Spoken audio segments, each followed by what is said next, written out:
Hello there, and welcome to the Thinking Fellows podcast. My name is Caleb, and the Thinking Fellows is part of the 1517 podcast network of shows. You can go to 1517.org/podcast or /podcast. I don't know, /podcasts. Just say slash. Just say /podcast. I always look at it as a / but some people have told me it's back. Well, what I've learned is that you can actually orient your slash either direction, and it all works the same. But yeah, so /podcast. So 1517.org/podcasts. And from there, you can see 20 different shows, and you can also explore the rest of 1517.org, which has loads of blogs, conference sign-ups, and other speaking events that you may be able to attend that may be in your local area. And then, links to things like videos. You can also go check out video at our YouTube channel. We're building up our library and playlists of video over there. So if you're a subscriber of one of the podcasts, it may be worth subscribing on the YouTube channel as well. We have a couple of exclusive types of content over there that you may want to check out. I'm joined by my dad today. I forgot that part on the beginning of the episode on Father's Day. So we're not doing our historic Father's Day episode. We're not doing I mean, we could, but it's all right. We did something else. Yeah. So we are going to let's see here. We are going to talk about the Augsburg Confession. Now, at the beginning of our we did a grand view of the Book of Concord a couple months ago, and we talked about the Augsburg Confession a little bit in there. We've done other episodes on it as well, and now we're making our way around to it again. And unlike the last section where we did the small catechism and the large catechism separately, we are going to pair together the Augsburg Confession and the Apology to the Augsburg Confession because, well, they share numbering and subject matter. And so we will combine those, so we'll be able to give you an overview of articles from the Augsburg Confession and then Melanchthon's defense of those articles against the confutation in the Apology. So, you were going to say something? Oh, no. Go for it. Well, continue with your introduction. Yeah, continue with the introduction. Well, I think we should do a bit of a historical introduction again, maybe a grand overview of particularly the Augsburg Confession. Why does the Augsburg Confession matter today? Type of question as well. I just made my students write a paper on that. And we also might just ask this is the first of the confessions in the Book of Concord that was not later adopted as a confession, but actually written purposefully and presented as a confession of faith, right? So the small catechisms and the large catechism are confessions of faith, but they weren't presented to be signed on to as a collected volume of confessions originally. No, and I think I tried to encourage you to name this episode A Crisis in Christianity. Not just to get more downloads, although it's a good title. I do think it's a good title. But because the Augsburg Confession really does represent the response to what had, by 1530, become a literal crisis in Christianity. We've done introductions to the Augsburg Confession on this show before, where we'll say that this is not just a theological movement, it's not just a theological thing, that there are political influences at play here. And there certainly are. The Muslim Turks are threatening invasion of the west of the Holy Roman Empire at various points. And the Emperor Charles V really is trying to solidify sort of what you'd call, in 20th century would have called war guarantees, that if they are invaded, that certain princes and electors and rulers will send troops in aid type thing, and is worried that with the religious strife that is currently occurring in the Holy Roman Empire, especially by these weird evangelicals up in what we'd call northern Germany, that he's really not going to get the help that he would otherwise get. Which is why you get sort of that line in the introduction to the Augsburg Confession that references the need for not just theological, but really political and military unity. But it's a crisis because it's I think when you introduce the Augsburg Confession, you kind of have to go, if you accept 1517 as the beginning to the Reformation, sort of Luther's 95 Theses and the presentation on the door of the Castle Church in Wittenberg, if you accept that as the beginning, one of the things to realize about the Augustana is that the Diet of Augsburg occurs 13 years after that. Mm-hmm. And in the in-between, there is quite a bit of tumult. I wouldn't just say turmoil, but it's literally a turning over of theological beliefs, even though they're technically still Roman Catholic. Their theological beliefs have changed, and there's been a publishing melee coming out of the Wittenbergers or the Evangelische up in northern Germany that is really causing a crisis, because it's causing people to question long-held accepted belief, and primarily the long-held accepted belief that the church is the ultimate authority. And not just the church, but there had been a movement really away from conciliatory authority, in other words, the authority of councils and the role they played on determining theological matters, to papal authority. Sort of giving the Pope the ultimate fiat decision-making over this. And when Luther comes on the scene and this whole sort of Reformation begins, it becomes obvious that other opinions are taking hold in a way that theological opinions, in a way that they weren't previously able to do. And a lot of this has to do with the protection that Luther, throughout his life, receives from his various electors, but especially early on. And the fact that it's not as easy to burn Luther at the stake as it was, say, Jan Hus 100 years earlier. Yeah. Yeah, and I think that's good to establish that there's a reason for that, and that has to do with that he has actual, political protection, that the sword is actually working in his favor. That's right. Where for Hus it wasn't. Well, yeah, sometimes you'll get people asked the question, why was Luther so sort of deferent to political authority when he was causing a revolution?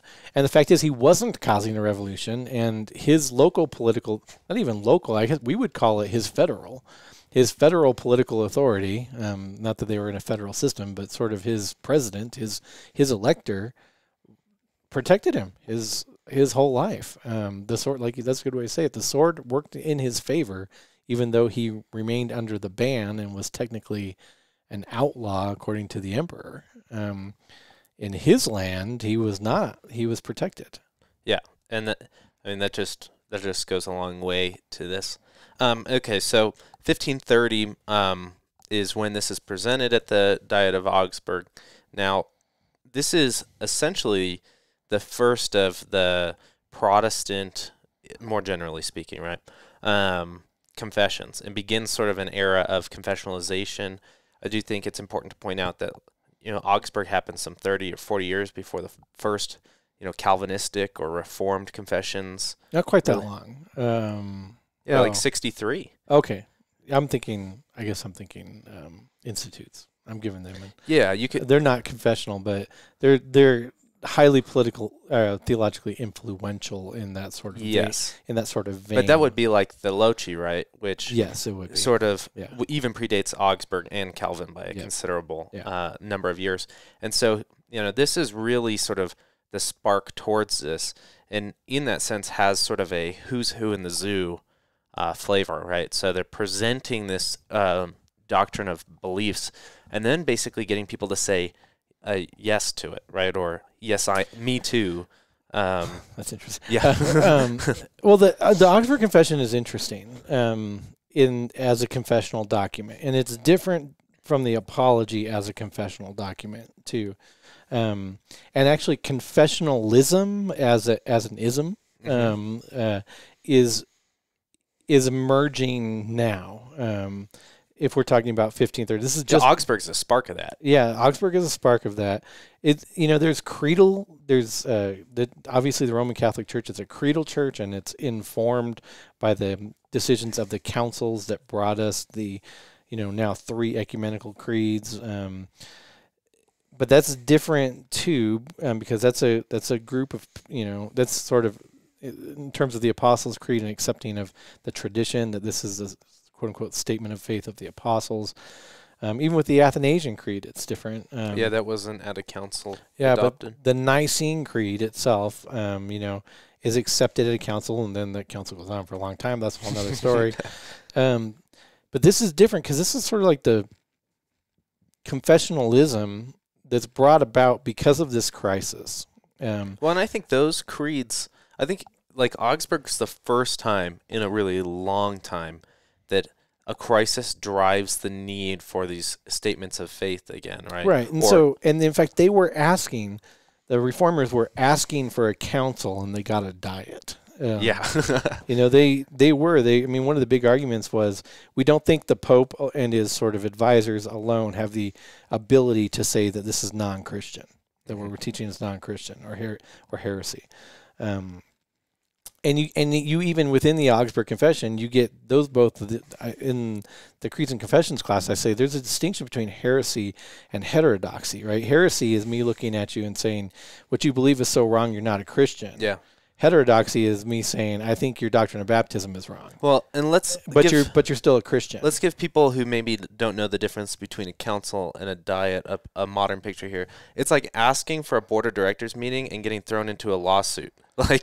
And getting drawn before court instead. It's like asking for your legislators to come together and to pass a law, and instead what they do is they come together and form a committee. So it's like saying, hey, we've got this environmental issue, and we'd really like you to come together as legislators and pass some environmental protections in our area. We don't like that these companies are dumping sewage into our river. Please pass a law saying that they can't do that, right? Of course, this is America, so there's probably already 10,000 laws that say they can't do that. But add another one, why not? Yeah, but instead what happens is the legislators go, oh, we're not sure we can deal with that right now, but we will. We'll put this committee together. We'll grant you a committee. I mean, ironically, the emperor shows up to this committee meeting, and so it's maybe a little bit more than a committee. But I'm having a hard time coming up with a one-to-one here. I've been on some committee meetings where the boss is there, but he doesn't really care. Yeah, well, that's the Diet of Augsburg. The boss is there, but he maybe fell asleep. Yeah. So that's what this is. And he's really interested in, just making sure that they're going to send troops. So if he gets invaded. But in this crisis, though, it's hard. The printing press. I mean, Luther is, if you take just Luther and Melanchthon and don't deal with anybody else, but some very influential works have come out of Wittenberg, which are just driving the Roman Catholic authorities crazy. I mean, you mentioned the Catechism. So you have Luther's Small and Large Catechism, 1529, right, just a year before the Augsburg Confession. But if you back up the 3 treatises in 1520, 3 treatises are likely what got him dragged to the Diet of Worms, where he was called a heretic. And they were hoping he would cool down, and he just sent 3 more firebombs across the line. He writes one called On the Babylonian Captivity of the Church, and that really made people happy. And so he's dragged to the Diet of Worms, another meeting in 1521, 9 years before the Diet of Augsburg, and he's called a heretic. Yeah. He's put under the imperial ban. He then... I mean, when you call, the church being held captive by Babylon, you're essentially saying that, papal authorities are basically a pagan mob. Yeah. Holding, or, right. Yeah. And then his response to that is, even though it's been declared that Jerome's Latin Vulgate is the only way that anybody who is a Christian should ever read the Bible, he gets sequestered at the Wartburg, and he starts translating the Bible into German, and into a German that he's basically going to invent. It's basically I think they call it Middle High German, but it's basically Luther's German. Yeah, he really helps nail down vocabulary there, and that actually plays into how some of the confessions develop and are written later, because even by 1580 the German theological vocabulary is not as precise as Latin, and so Latin versions of confessions originally written in German start making their way up for precision's sake. Right. Heidelberg Disputations 2 years before that, really just driving people crazy. Melanchthon's 1521, and then Loci is being used in in what we would call seminaries everywhere by 1530 to educate pastors. Melanchthon's Greek vocabulary is being used everywhere to educate fledgling humanists to read Greek. Reuchlin's, his great uncle's work in Hebrew is helping teach people Hebrew. All of this is leading to people reading the Bible in Greek and Hebrew instead of Latin. Or now all of a sudden you have a dude that in German makes shoes for a living. He can read Romans in German and be like, "What the heck? What's going on here?" And it's just stuff is going crazy. They have to do something. They're not sure they're going to get the political aid. This really is a crisis in Christianity. This really is a crisis in the Christian empire that is the Holy Roman Empire. They have to do something. Council happens later. Was Council of Trent 1548 or something like that? That happens later. But for now, they're just not willing to do it. Seems easier, maybe more. It seems like the quicker, hope is quicker, is maybe, that, since like, there's really is like this threat of invasion. Councils take a long time. they're just trying to, like, each step figure out what might ease what's going on, what might slow down the angst, instead of going to, like, final solutions for everything. And so, yeah, it seems like a natural extension of some of the debates or trials that have been had. Okay, let's... Well, and councils take a long time. I mean, admitting here, just looked it up because of 1545 to 1563. That's a long time. I mean, you could be invaded in the meantime, right? You could. And that would not really help your crisis that much. If all of a sudden you're now all Muslim, your crisis in Christianity just got a lot worse. And so a diet, maybe you're thinking you can get a diet, knock out a diet in a couple weeks, couple months. And so that's what they do. And basically what happens is the evangelicals are called upon to write a confession of faith. They're actually asked to write a confession of faith or a document presenting their theological opinions. They're given some promises both of safe passage and of safe acceptance and all this type of thing. Not agreement, but like, oh, hey, we're not going to like burn you at the stake at Augsburg if we don't agree with your theological opinions.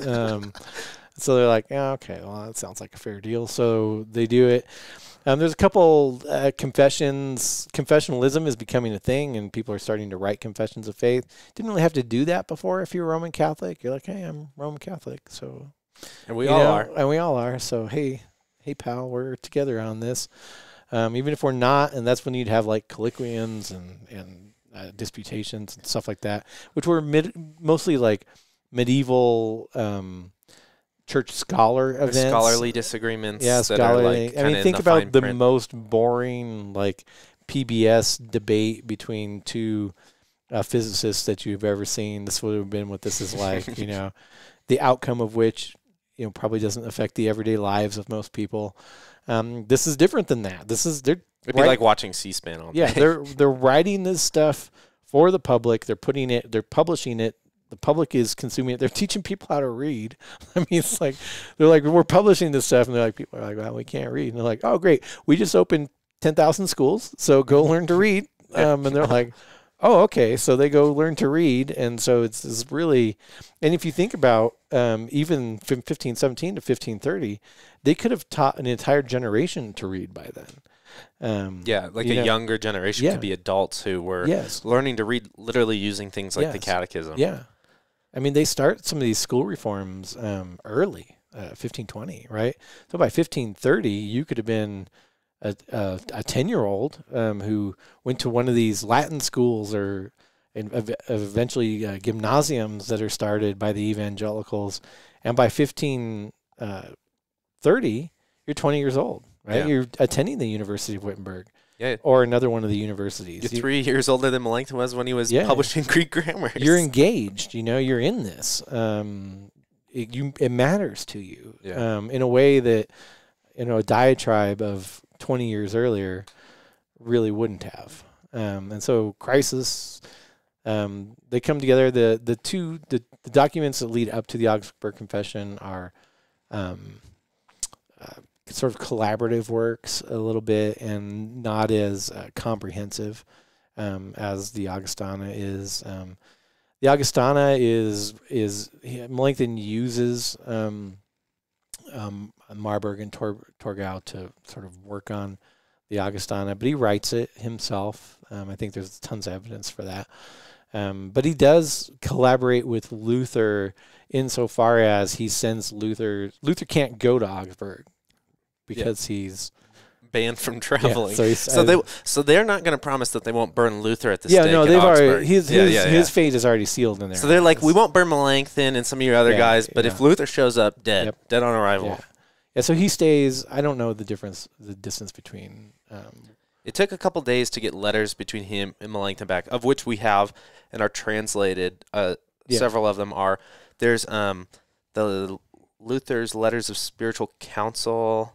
Yeah. That's translated, and in there's like 3 or 4 letters from Luther to Melanchthon in that volume, and I think there are other places as well. I think translated. That's just where I've read them most recently, and so you get to see some of the dialogue between Luther and Melanchthon, of which Luther calming Melanchthon down because he's worried that if something in there is wrong, that they are going to kill them all. Too.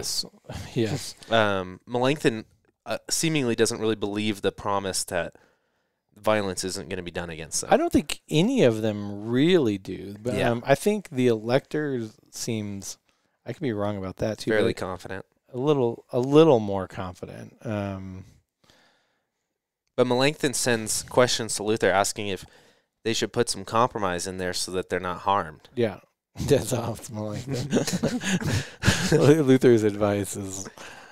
Luther's advice is like, well, die for the gospel if you have to. Yeah. Yeah. I mean, you can cut it later, but Luther's advice is like, nut up. Yeah. So, I mean, that's all interesting. Luther receives kind of final approval for the Augsburg Confession from Luther by letter, and that gives him a little bit more confidence. And then it's presented at the Diet. The date of the presentation is June 25th, 1530. It's presented at the Diet. It's read by a Dr. Bayer, who's sort of a character in sort of the Reformation, the story there. He speaks it very loudly. It's. I mean, if you and I have been to Germany in the summer, Caleb, it's warm. It is warm. So it's not unlike the Midwest. It's warm and a bit damp. Yeah. And so the doors and the windows are, flung open to get a little bit of airflow. It's packed. There's people inside, outside. And he reads microphones. He reads it as loudly as he can so that people even outside can hear it and take notes and sort of jot it down. There are some accounts that say that the emperor sleeps through the event, which, whatever. Meetings are boring. So he just wants to get to the point of like, do I have your arms? Yay or nay? Yeah.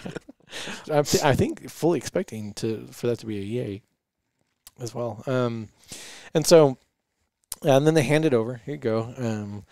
And they never see it again, so that's awkward.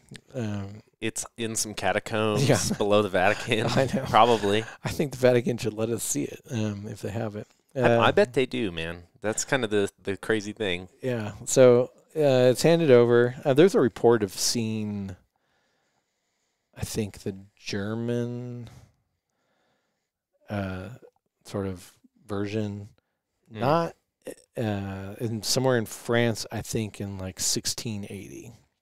I don't know how they knew it was that, but I think I've read that.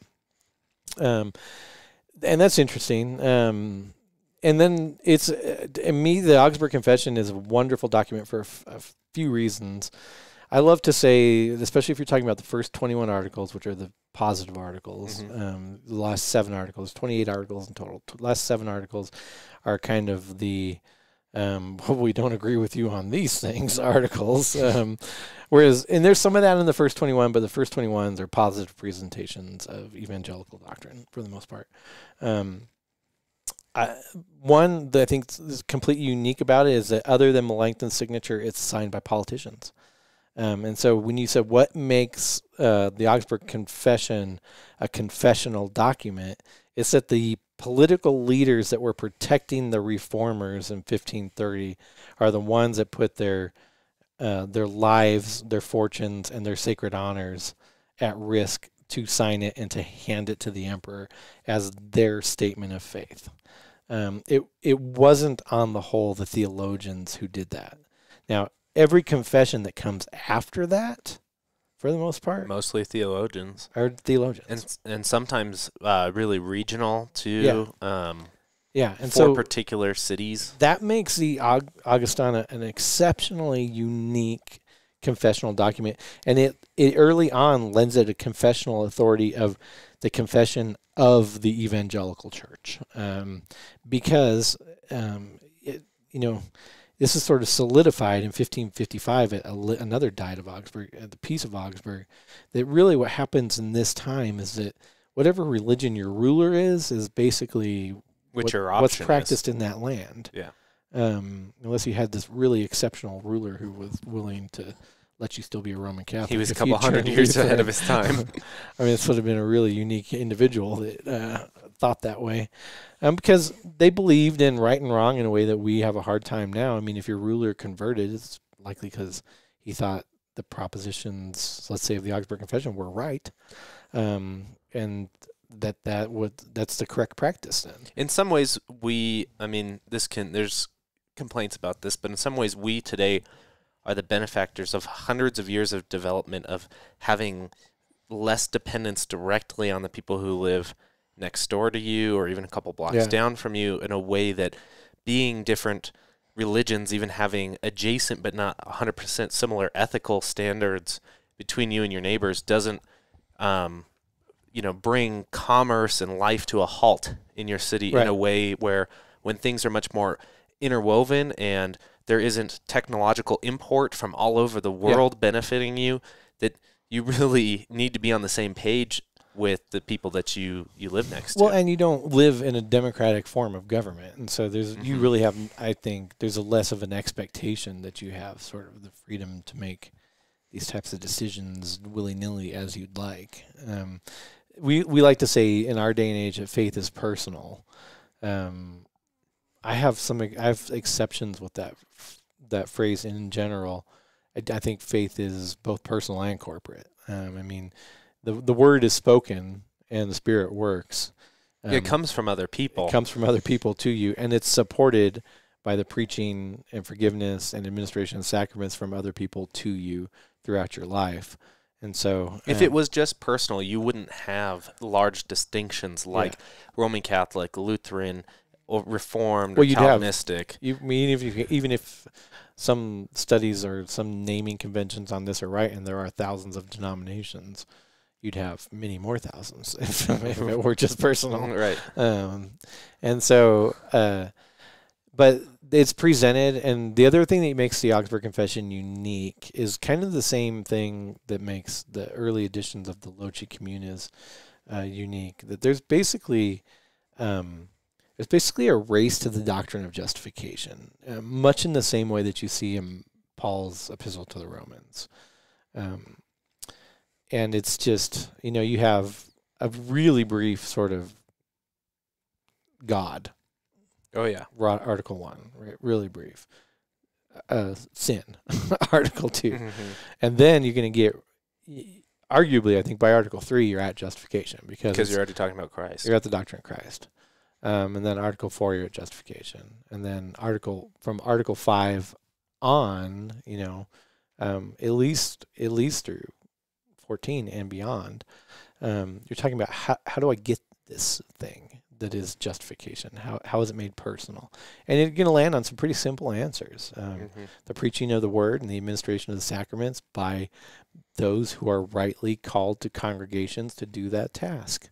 Yeah. And the answer is, I think, more simple than the the opponents from the Roman Catholic side at Augsburg were expecting, because by 1530 there had been some enthusiast movements too by this point.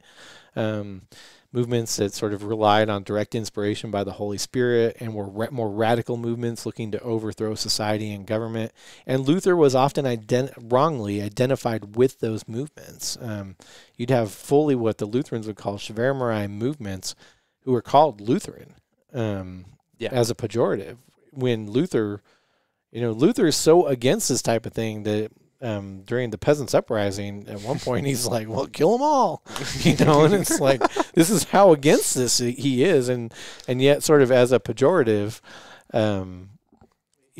they're named Lutheran. And so I don't think that there's a complete understanding when the evangelicals get to the Diet of Augsburg of what it means, this sort of Lutheran pejorative actually means. And when it's laid out in the Augsburg Confession, and it's very much like, we hold the creed of Christianity, Article 1. We believe in the truly incarnate Christ and his redemptive work, Article 2. Or Article 3. No, Article 2, we have a very strong doctrine of sin. You basically have set up the problem. And that's going to offend some people. As you can. But like the doctrine of God is used to help opposed to the doctrine of sin, set up the problem. Oh, right. Completely holy God. Right. Doctrine 2, you're completely separate from him. Yeah. And now 3, Christ is your mediator. Now we're at the solution of the problem. Yeah. And then after that is the sort of the what happens in this salvation. Yeah, and they know that they're being accused of like trying to destroy the church. So you actually have articles that are like the church, and then another article on what is the church, and it's like you're gonna have a couple articles on. So we're not destroying an institution. Yeah, you have a couple articles on the ministry that are like, well, this is the ministry. Not everybody can be a pastor. Is sort of set up. And then you're gonna have one on really, guys. Like, just to reiterate, we don't let people just like get up and start speaking on behalf of the Spirit in our churches. No one is allowed to preach or teach in our congregations unless they are rightly called to do so. They just get this type of reiteration. And basically what they're saying is, this is Christianity. No need for this sort of crisis. This is Christianity. This is the old Christianity. We've retained even, classical or, Christian worship, and we've retained the sacraments as essential to worship. We've kept everything that's useful for good order. You get that line in there.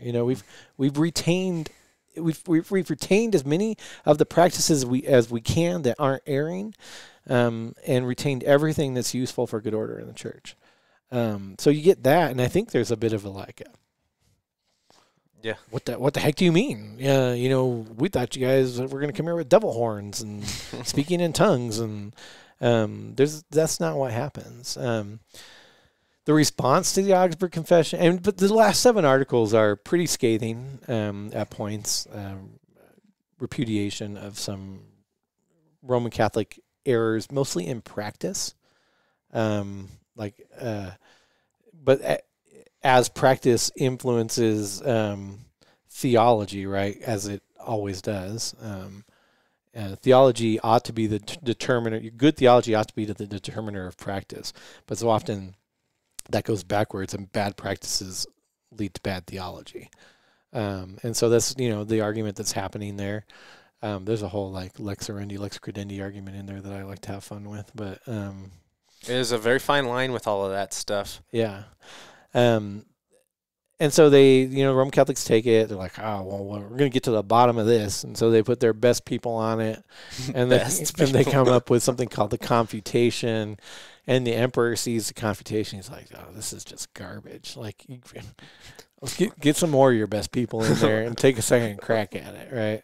So they take another crack at it and send it back to the emperor. And he's like, if this is the best you got. And so kind of the best they got gets sent out, read back to them at the Diet. And again, so they took the copy of the Augsburg Confession, wouldn't give it back, and then they wrote a confutation and read it, but wouldn't hand it over for examination. And basically they write it. It kind of does, for the most part, article by article.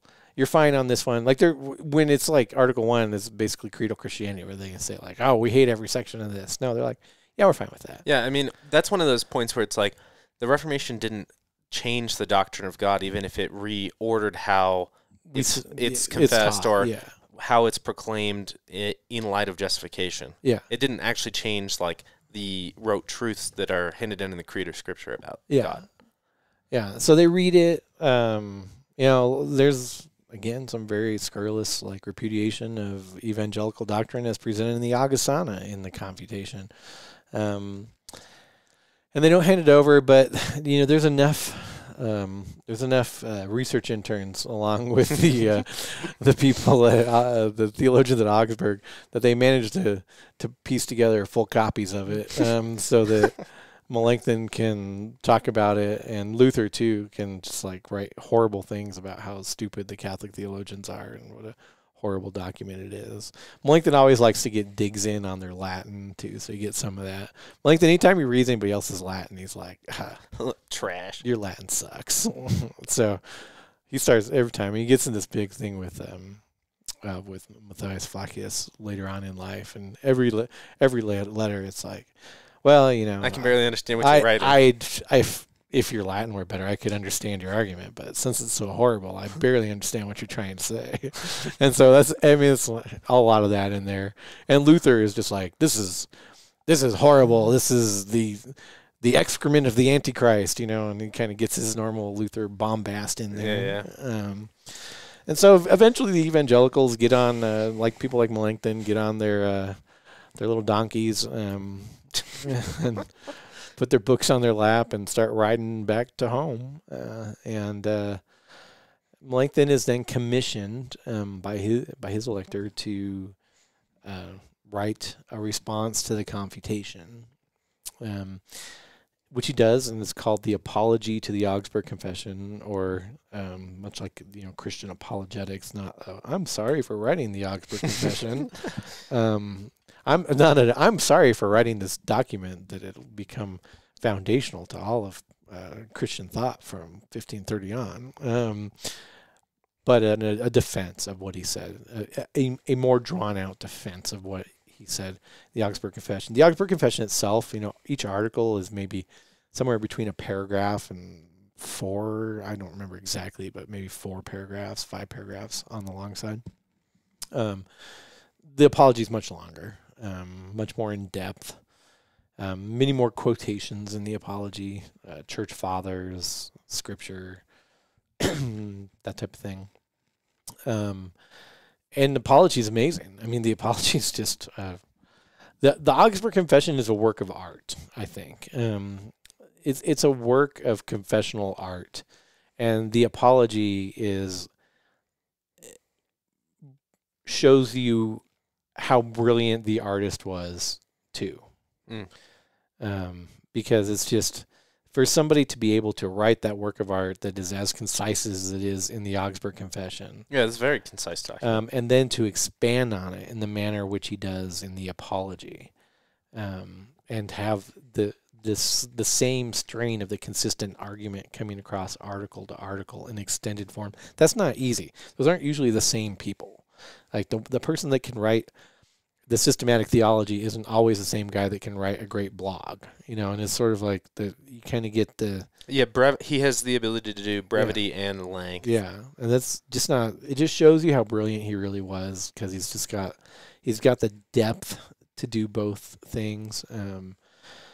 He's a conciliarist at points. Sure, he's wimpier than Luther. Yeah, absolutely. He's not as brave, publicly or as bombastic. Absolutely not. But he's brilliant. And you want to know who knew he was brilliant?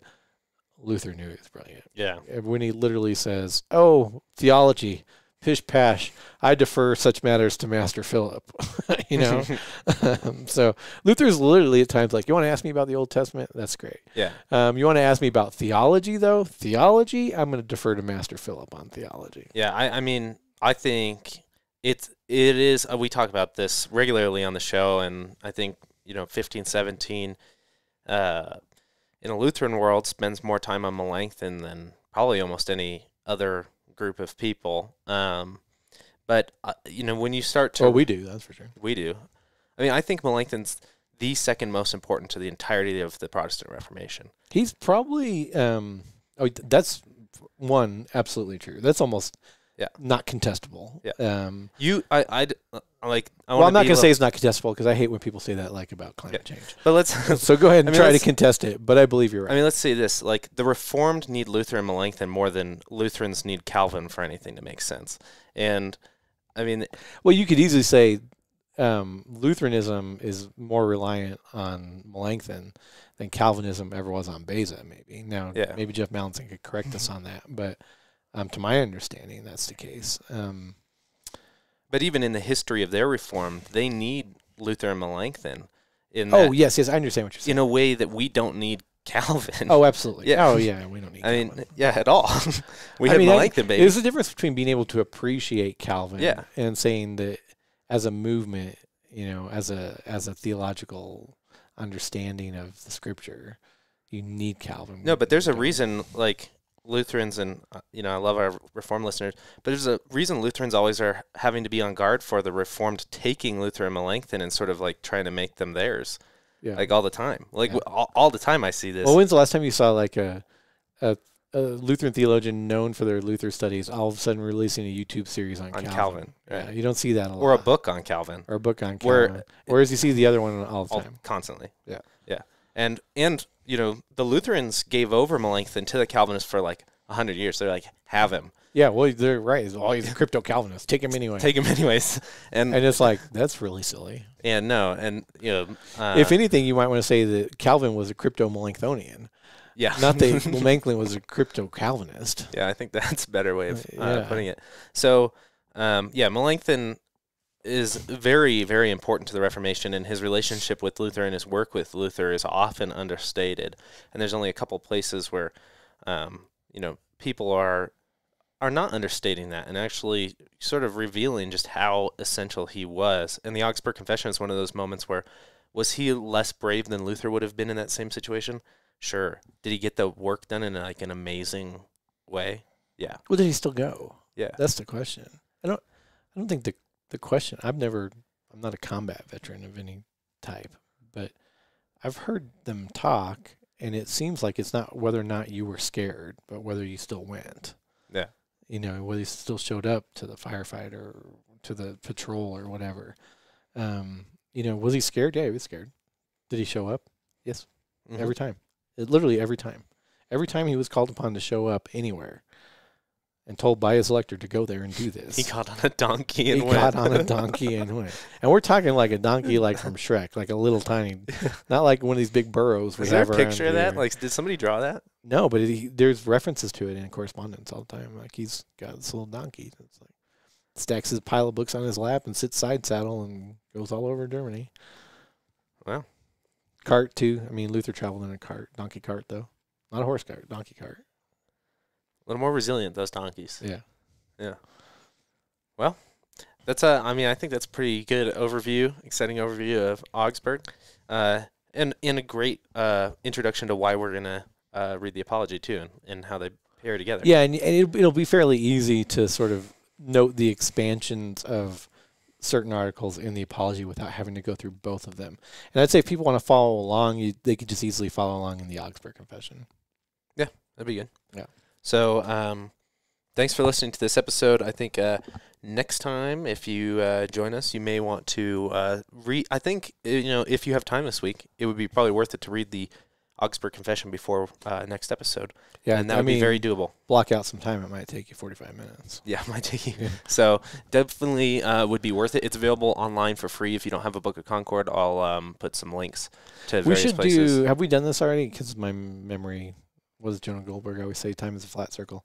Have we done hey, if you're going to order Book of Concord, like the various editions? We did talk about it the last time, I think. We've talked about the availability of the readers and the Kohlwanger, and then some of the I just don't want ones. people to get put off by order. I guess I'm saying order Book of Concord. Order the one that you think you'll be able to read as easily and most easily, and don't fret too much about the rest. I wouldn't fret about which Book of Concord you have. I mean, they're all perfectly usable translations. It's saying, somebody saying, well, don't order a Bible because you might order the wrong translation. Like, just order the Bible, man. just get your Book of Concord. It's between like used versions of Tapper and what you can probably get one pretty cheap these days, I would guess. Yeah, and I would say don't let people tell you that like there's like bad versions out there. Well, really not. Yeah, there's really not. They're all usable translations. Yeah. So, all right, cool. We will catch you next time. Thanks for listening. Bye.